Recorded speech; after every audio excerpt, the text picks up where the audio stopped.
Mosi ya tarehe 11 nilikuwepo pale Jerusalem Temple katika kanisa letu zuri kabisa la Tanzania Assemblies of God kwa mchungaji Addison Mwajunga pale Sokomatola. Hili ni miongoni ya makanisa ya TAG. Uwezi ukatamka historia ya Upentekoste, uwezi ukatamka historia ya uokovu ndani ya Mbeya na Tanzania kiujumla bila kutaja hili kanisa la Jerusalem Temple kwa mchungaji Addison Mwajunga. Pale bwana, palikuwa pana ibada kubwa sana ya shukrani. Ilikuwa imeandaliwa na kanisa pamoja na mchungaji wao. Na hii ibada ilikuwa ni maalum kwa ajili ya kumshukuru Mungu kwa ajili ya mambo makubwa ambayo amemtendea askofu wetu Addison Mwajunga, ambaye alipitia katika changamoto kubwa sana ya kiafya. Na kwa sababu ilikuwa ni ibada ambayo ilisheheni wageni mbalimbali, wachungaji mbalimbali, maaskofu mbalimbali toka maeneo mbalimbali na hata TAG kitaifa, wote walikuwepo. Sasa ilihitaji MC pia awepo kwa sababu kuna baadhi ya maeneo pia yalikuwa yanaenda kiprotoko zaidi.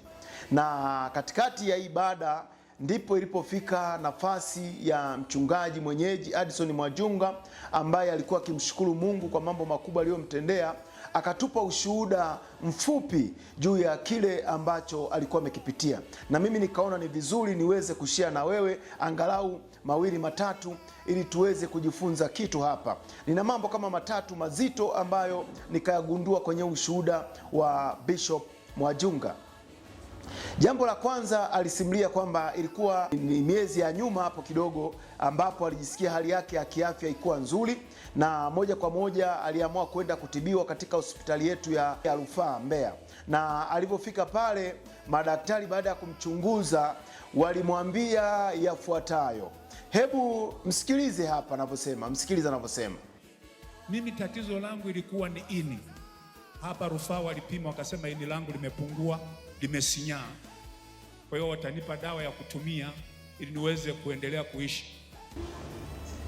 Baada ya hayo majibu toka kwa hawa madaktari, ambayo ilionyesha wazi kabisa ili tatizo walikuwa wameshaliona nao pia ni kubwa sana kwa huyu mtumishi wa Mungu kuendelea kusurvive nalo, ambapo alikuwa na changamoto kubwa sana ya ini.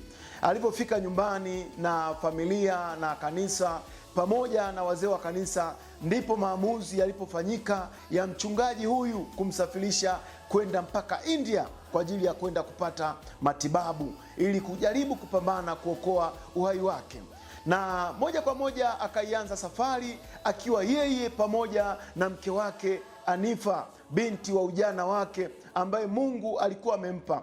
Na Anifa, kwa kukumbuka kiapo ambacho anakumbuka alikiapa miaka ya nyuma hapo mwanzo kabisa alivyokuwa anaungana na huyu mtumishi wa Mungu kwamba nitakuwa na wewe katika shida, katika raha, katika furaha. Tumeishi kwenye mengi yenye raha, na hata katika hili mme wangu nitaambatana na wewe. Moja kwa moja Anifa pamoja na mme wake Addison Mwajunga wakaianza safari ya kwenda India. Walipofika India walipokelewa vizuri na wale madaktari, na moja kwa moja wakaanza kufanyiwa uchunguzi. Sasa angalia wale madaktari walichokuwa wamekisema. Hebu msikilize hapa anatuambia. Lakini India walipima wakasema sio tu kusinyaa, ini lako limeharibika, halifai. Kwa unatakiwa kwa ajili ya kuishi kwako tunaweza tukafanya mambo mawili. Jambo la kwanza, tunaweza tukakupa dawa ambazo zitakusaidia kwa muda mfupi ukaendelea kuishi, lakini utaishi kwa muda mfupi kabisa, kwa sababu kadiri utakavyokuwa unatumia dawa tutakazokupa, hali yako itaendelea kuwa inashuka mpaka unaishia. Lakini kitu kingine tunachoweza kukifanya, tunaweza tukafanya operation, tukaondoa ini lako, kwa kuwa una mtu ambaye anaweza kukutolea ini, tukaondoa ini lako lote, tukapandikiza ini. Yani huo, mimi ndio kwa mara ya kwanza nilikuwa najua ya kwamba kumbe mwili, tulikuwa tunafahamu habari za figo tu, kumbe na ini nalo Mungu alilitengenezea mazingira hayo kwamba linaweza likapandikiziwa. Kumbuka sasa, baada ya kuambiwa hizi taarifa, wakawa katika kipindi cha wakati mgumu mno ambacho walimhitaji sana Mungu ili kuweza kusurvive na kuvuka kwenye jaribu hili ambalo lilikuwa liko mbele yao. Nini kiliendelea baada ya hapa? Nani ambaye alijitolea sadaka ya kwenda kuwapatia wao ini? Hebu tuangalie kwenye kipande cha pili kinachofuata.